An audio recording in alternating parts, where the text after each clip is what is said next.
probably one of my favorite ones is the very first flash that we issued with version 2.0b was on Verizon.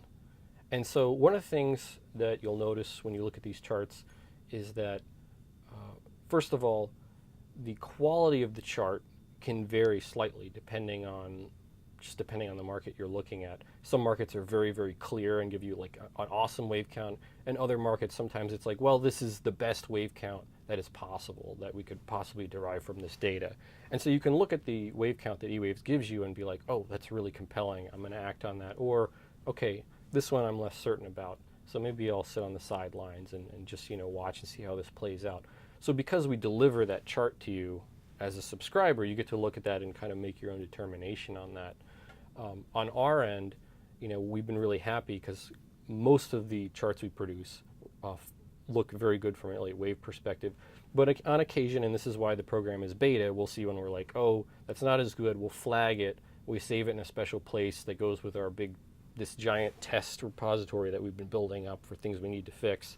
But a human does review all of those, and they'll check through them and make sure that everything looks good before it actually gets released out. But the Verizon trade, I think it was a 1-2 pattern. So it was an impulse wave that was forming, and we had C of a flat just kind of finishing up, and so it was a very good opportune time to put out a short recommendation with a stop right at the high of wave 1. And I particularly like that setup just because it always limits your risk. So you know that if you break 1, that's an Elliott wave rule. Everybody knows it's a very basic rule of Elliott wave theory, and says if that breaks, then the count is invalid. So that's what we were able to do with that Verizon trade, and that's why with all the recommendations we put out, we're able to keep that risk relatively small, because every unique setup, we know where that objective fail point is, where it says, oh, this is wrong. So the ones we have issued, sometimes where it's incorrect, again, we try to keep that risk tight there. Yeah, and one of the things you had said too is that you and your team check every chart, so you run it through Right. and you check it before putting out any kind of notification to your Yes. subscribers. Right. So from a quality control standpoint, Right. that's great. So in terms of timeline-wise, Right. you mentioned being in beta still. When can we expect it to be Yes. out of beta? Right, that's the main thing. Like, you're talking about the quality control, and that's something that, for me, it was just in my mind of what do I call it? Why do I still want to call this beta? And when am I going to take that name off of it?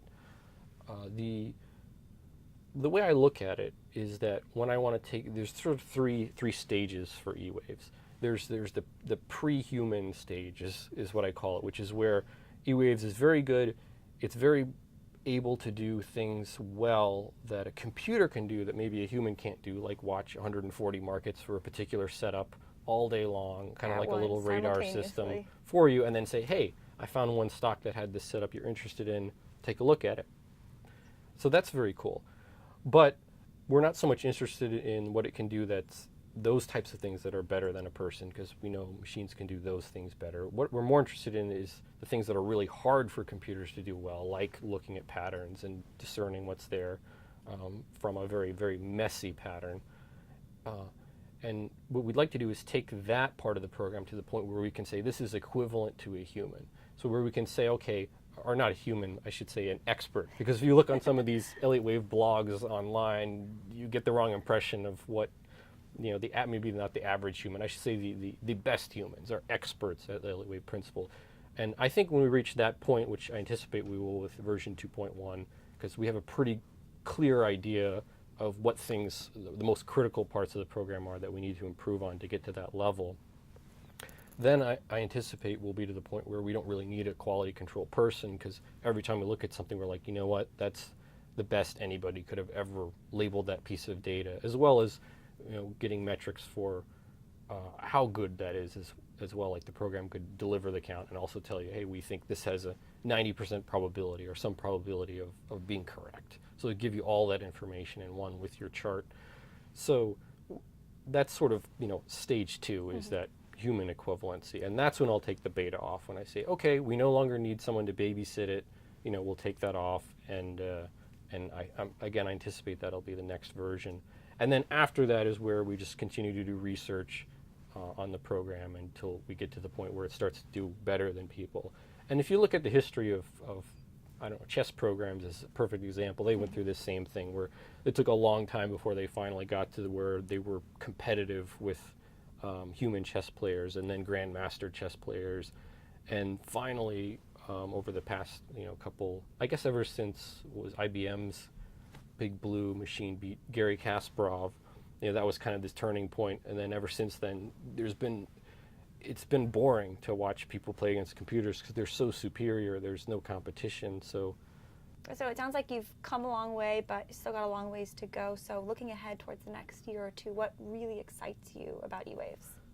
I think the thing that excites me the most is getting out of beta and having a product that we believe is equivalent to the best human experts at Elliott wave analysis, because then we'll have all those advantages of the computer we talked about in terms of watching many, many markets all the time, and we'll have the highest quality wave analysis in the world. So that's definitely the next sort of milestone that I'd like to get to. And in terms of getting there, what's exciting is, we're taking a lot of the ideas we had with 2.0, which again was taking the old version and fixing a lot of issues with it, testing it very thoroughly. But with this next version, we're doing a lot, even more on the test side. So we're doing a lot of macro level tests with something we call iconic counts. Sounds like the future, there's a lot to look forward to, and it's going to be an exciting time. I think so. Thanks, Elliott. All right, thank you.